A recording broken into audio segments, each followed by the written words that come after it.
In other news today, Alabama lawmakers are aiming to give final approval to new legislation that would offer more protections to providers after a court ruling found frozen embryos are children. The next step is sending this legislation to the state's governor to be signed into law, and this is all an effort to get Alabama clinics back open for families. Now, the fallout from that Alabama Supreme Court ruling has reached across the country, including right here in Texas, where many families undergoing IVF or considering it have lots of questions. Joining us now is IVF Specialist Dr. Natalie Crawford, co-founder of Fora Fertility here in town. Thank you so much for joining us today. Thank you so much for having me. This is an important conversation because we've received many messages. I'm sure you have too. Before we dive into it, I just want to let our viewers know. Last month, Governor Greg Abbott signaled that he supports families having access to IVF treatment. So just to be clear, there's no legislation that has been introduced here like we saw in Alabama, but still families have questions. So Dr. Crawford, I'm so curious.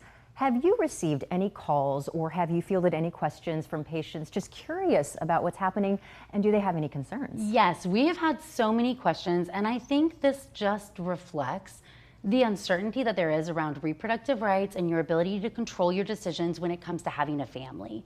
What I think is really important, and what we're telling all of our patients, is that currently in Texas, nothing has changed. Right. We actually have a protection in one of our House bills, what is defining fertilization and embryo as a person. We actually already have that here, but there's a specific clause that says this is not to prohibit IVF treatment from proceeding as it always has. And so that should give the patients in the state of Texas at least a little bit of comfort right now that nothing is changing and nothing could change so immediately.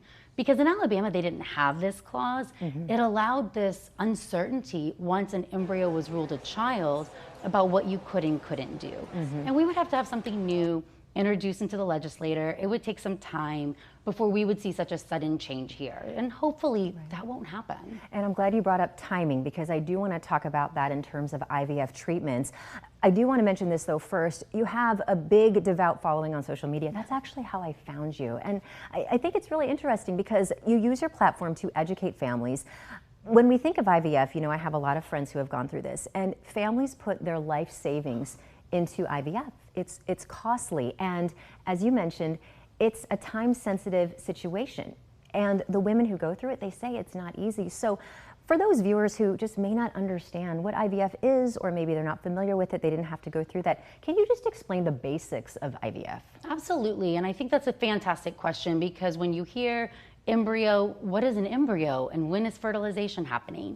When we do IVF, what we're trying to do is to take 1 month's group of eggs and get them all to grow. Those eggs, we're going to take them out of the body and allow them to be fertilized in the lab. This will allow embryos to grow out, and there's so much loss in this process.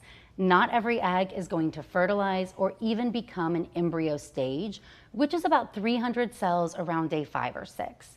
From there, we can test the embryos for genetics, we can freeze them, we can transfer them. And this ability to test them, freeze them, and limit transferring only the really high quality ones has really revolutionized the field and made IVF so much more successful, accessible, and effective, while also being safe. I think most people think about IVF from 10 plus years ago and like, oh, quadruplets and these high order multiples that we really don't have anymore, because the modern practice of IVF is safe and effective. But it is very limited based on how old you are and how many eggs you have. And both of these decrease over time. And so when you've put a lot of money on the line, things have to happen very time sensitive, and then suddenly things have to change at the last minute. It's heartbreaking. You can lose tens of thousands of dollars, and you might lose your opportunity to even have a family. Which is really the saddest part. Which is the saddest part, absolutely. Why do you think this initial ruling out of Alabama is so concerning for IVF clinics and families? We touched upon the embryo, but I'm curious, you know, what position this might place the doctors? So the most interesting thing about the Alabama ruling isn't just the potential of a personhood bill, which we've been talking about for a long time in the field, which means, oh, is a fertilized egg a person? When does an embryo, a baby, become a person? Right. And the legalities around this. But it was the fact that it was a wrongful death, and that these couples who had their embryos destroyed, which is tragic, were able to essentially sue for more damages under wrongful death of a child versus negligence or destruction of property. When we look at having an IVF lab, we take somebody's embryos so seriously. These are so precious. It's so hard to make them. And if something were to happen to them, it would be devastating. Right. But when you start having criminal charges, wrongful death, manslaughter, potentially to physicians, to clinics, to embryologists, it's going to limit the ability to practice, the ability to afford to practice with liability insurance. You're going to see embryologists, because we know 1% of embryos are not going to survive the freeze thaw.